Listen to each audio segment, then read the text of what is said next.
Яан сайн байна уу та бүхэнд орой минь. За өнөөдөр миний оруулах байгаа заавар бол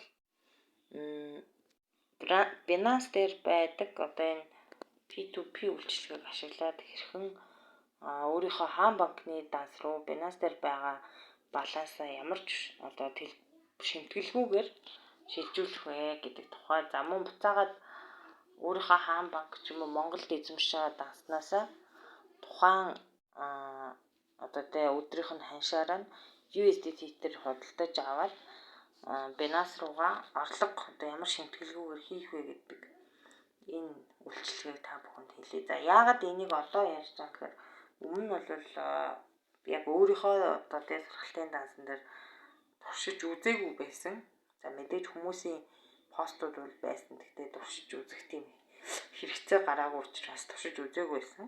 За тэгээ энэ удаа бол өөрөө туршиж үзсэн учраас та бүхэнд заавар оруулъя гэж бодсон. За эхний ээлжинд бас хид хідэн зүйлээ бид одоо мэдэх хэрэгтэй. За нэгдүгээрт нь юун түрүүнд та бүхний спот дээр байгаа одоо USDT дээр чинь та хэрэг өөртөө USDT дээрээ хаан банкныхаа данс руу авъя гэж байгаа бол зарлага гаргая гэж бодож байгаа бол энэ данс руу фаундинг данс руу трансфер хийх хэрэгтэй. Тэгжиж нөгөө энэ P2P ашиглах боломжтой болно гэдгийг ойлгох хэрэгтэй. Нэгдүгээр, хоёрдугаар мерчантаа маш зөв сонгох хэрэгтэй. Одоо найдвартай тийм хүн байх хэрэгтэй. Гуравдугаар, та USDT дээрийг сэл хийх гэж байгаа тохиолдолд тухайн мерчантаас таны одоо төгрөгийн орлого Монгол дансанд ч орж ирсний дараа та accept-д дарах хэрэгтэй. Тэгэхгүй бол нөгөө төрүүлээд одоо шилжүүлгээ бүрэн хийгээд accept-д дарсан тохиолдолд мөнгө ч орж ирэхгүй байх ч юм уу. Леврийн тиймэрхүү зүйлд өртөх боломж бол байгаа гэдгийг бас анхааруулах хэрэгтэй баг. За дараагийн нэг зүйл нь ханшаа бол маш зөв сонгох хэрэгтэй шүү гэдгийг бас хэлье. За тэгээд ихэвчлэн хаан банкар байвал тэр дороо ер нь орж ирэх юм билээ. За ийм хідэн зүйлийг бас та бүхэн мэдүүлэх зүгээр. За эхлээд та бүхэн wallet хэсэг рүү ороод за тэгэнгүүтээ энэ found энэ хэсэг рүү орно. За тэгэнгүүт P2P гэдэг үйлчилгээ энэ дээр харагдангууд нь энэ дээр дарчихна. За тэгэнгүүт нөгөө ордерууд харагдаж байгаа. За ордерууд ингэж харахын өмнө нөгөө түрүүн ярьсан юмаа бас харуулъя те. Танд хэрвээ спотын дансанд одоо USDT дээр байгаа бол тэрийгэ энэ данс руу шилжүүлэхийн тулд трансфер гэдэг дараад за from to гэдэг энэ хоёрыг бол тохируулна гэсэн үг. За мэдээж спотоос ийш нь шилжүүлэх гэж байна. Тийм учраас энэ дээр USDT дээр сонгоод за тэгээд энэ дээр нь одоо хитчүүдийн 36 ч гэдэг юм уу 60 ч гэдэг юм уу өөрийнхөө шилжүүлэх гэж байгаа тоогоо хийгээд за тэгээд энэ дээр трансфер дарна гэсэн. Трансфер confirm transfer гэдгийг дарна. За дарангууд success гэдэг амжилттай гээд таны одоо баланс чинь бэлэн болчихно. Тэгэнгүүт нь P2P гэдэг үйлчилгээ рүү орно. За оронгуудаа хид хідэн зүйлийг бас бид нэр чеклэх хэрэгтэй болно. За тэр нь мэдээж ихний ээлжинд бид нэр төгрөг болгож авах учраас төгрөг гэдэг энэ нөгөө fiat-ийн сонголт байна уу? За мөн одоо buy хийх гэж юм уу, sell хийх гэж юм уу? Танд хэрвээ USDT дээр байгаа тохиолдолд тэрийг бол бид нэр sell-дэх учраас sell гэдгээ дарах хэрэгтэй. Хэрвээ та өөрт байгаа төгрөгөө Binance руугаа татаж орлого хийх гэж байгаа бол buy гэдгийг дарна гэсэн. Энэ ялгаагаа аюулсаа олох хэрэгтэй. За тэгээд мэдээж энэ USDT дээр гэдэг одоо сонголт нь байна уу гэдгээ бас харна гэсэн. За энэ мэтлэг юмнуудаа чеклчихэд мерчантаа хайж эхэлнэ. За мерчантаа би түрүү хэлсэн мэдээж найдвартай байх хэрэгтэй. За тэгэхээр тухайн хүнтэйгээ бас ханшчин урьдчилаад хэрвээ та найдвартай хүнтэй бол тэр хүнтэйгээ тохирчвол тухайн хүн чинь одоо таны хэмжээгээр ордер өгчих юм бол тухайн ордероор нь та бас ингээд ашиглаад хийж болдог. Гэтэл та ямар нэгэн байдлаар урьдчилаад хин нэгэн одоо мерчанттай холбогдож тохирч чадаагүй тохиолдолд эндээс харахтаа энэ трейд хийсэн байдал, за энэ хувийг бол маш харах хэрэгтэй. За хэдэн трейд амжилттай хийсэн. Тэ тэрийг бас ингээ хараад за энэ хүнтэй хийх үү болох уу гэдгээ шийднэ гэсэн. Тэгэхээр хамгийн хэрвээ та огт танихгүй мерчанттай 8 хийх гэж байгаа бол сэл хийх гэж байгаа тохиолдолд та захиалга өгөөд захиалга өгсөний дараа тухайн мерчант чинь таны Монгол одоо хаан банкны чинь данс руу төгрөгийг шилжүүлсэний дараа accept-ийг дарах хэрэгтэй шүү. Тэрийг маш сайн ойлгоорой.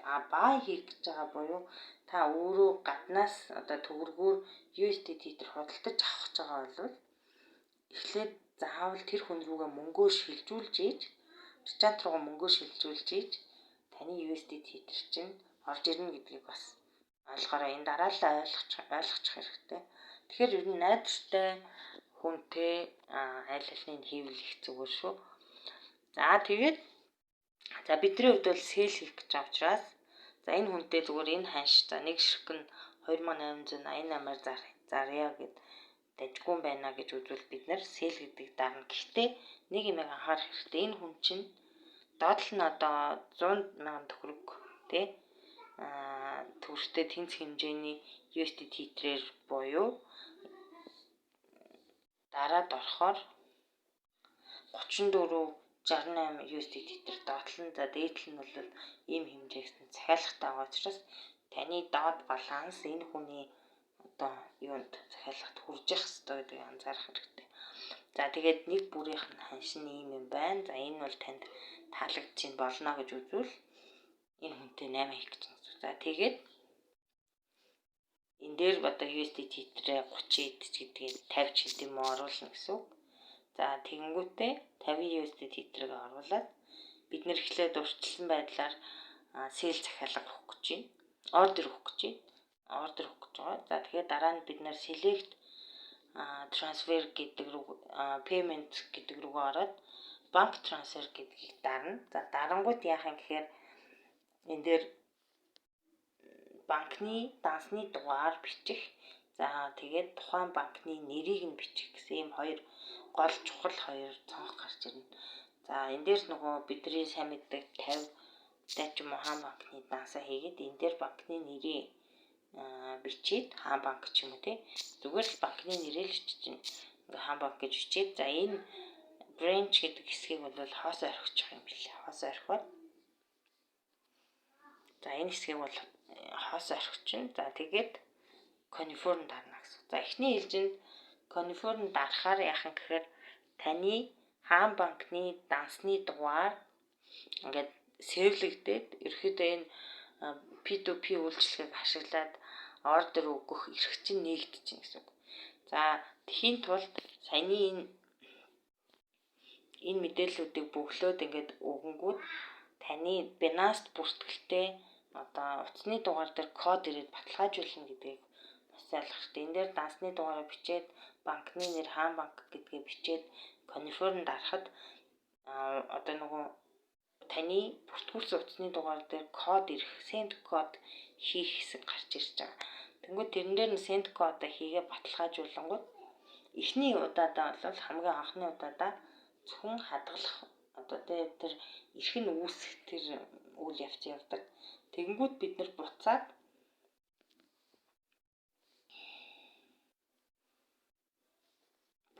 яхан гэхээр P2 гэдэг хэсэг рүүгээ ороод за саяныхаа энэ мэдээллийг дахин одоо бөглөөд за энэ дээр чинь хадгалсан учраас шууд таны одоо нэр чинь гараад ирнэ.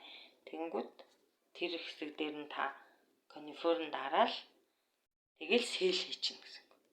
Энэ дээр одоо энэ хэсэг дээр нь эхний удаа бол бид нэр огт нөгөө хадгалалт хийгээг учраас энэ дээр сонгох одоо тэ банк сонгож дансаа заавал хадгалж өгөх хэсэг гарч байгаа.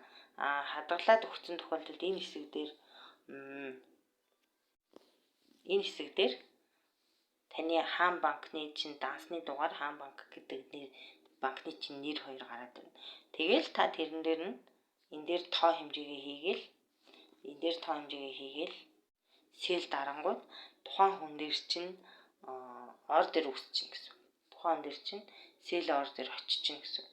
Тэгээд хэсэг хүлээж байгаа тэр хүн чинь тань руу одоо мөнгөийг чинь шилжүүлсний дараа мөнгөийг чинь Монгол төгрөгтэй тэнцэх мөнгөийг чинь данс руу чи хийснийхэн дараа та асертэй дарах хэрэгтэй гэсэн үг. Хийгээгүй тохиолдолд дарах боломж байхгүй гэсэн. За ийм байна. Мэдээж сэл нь баятайгаа муу адилхан. Баяг нэг зүгээр ягаад заавал найдвартай гэдэг байгаа юм гэхээр хэрвээ та хаан банкныхаа дансанд байгаа төгрөгөөрөө USDT Tether авах гад буюу бай үйлчлэгээ одоо ордер хийх гэж байгаа бол эхлээд заавал төгрөг буюу тухайн USDT Tether-ийнхаа мөнгийг тухайн хүн рүү өөрийнхөө хаан банкны данс руу шилжүүлж ийж нөгөө юу чинь шилжүүлж ийж цаад хүн чинь одоо тань руу шилжүүлэх учраас та бүхэн хэрэв бай хийх гэж байгаа тохиолдолд ингэж ороод ингээ харангууд за энэ дээр amount хэсэг гэж байгаа.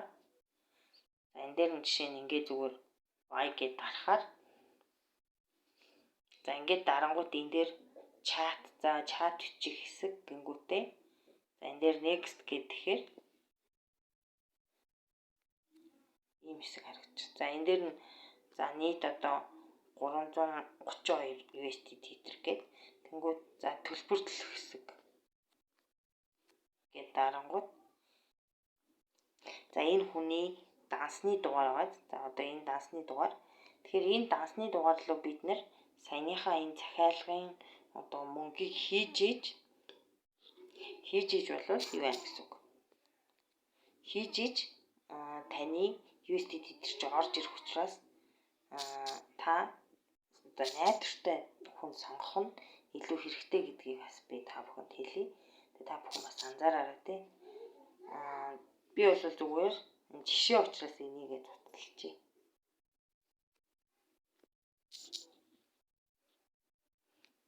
За энэ дээр цаг явж байгааг та бас анзаарч байгаа. Reminder.